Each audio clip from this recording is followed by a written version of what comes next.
खुलुमबाय रायजो राजा नोंथांमोन आं दिनै नोंथांमोननि सिगाङाव मोनसे गोजोनथाव खौरां फोसावनो थाखाय फैदों जोंनि गलाघाट जिल्लानि नबजित नार्जारी फंबाया DID लिटिल मास्टार सिजन 5 आव टप 10 आव सिलेक्शन मोनबाय दा जोङो फंबायनो भटनि गोनांथि जानानै फैदों बेनि थाखायनो जोङो बयबो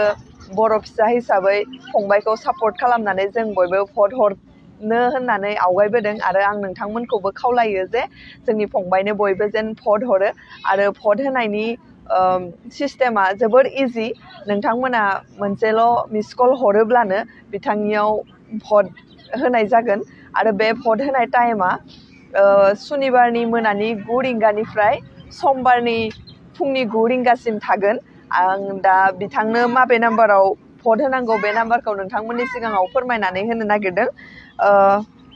भट हरनांगौ नाम्बारा जाहैबाय 9152915246 आं आरो खेबसे बुंनानै होनो सानबावदों नाम्बारा 9152915246 अन्नानै बयबो जेन फंबायखौ सापर्ट खालामो फंबायनो बयबो भट हरो बेखौनो आं नोंथांमोनखौ गुरैयै खावलायहरनाय थाबाय गोजोन्थों जय बर' हारिनि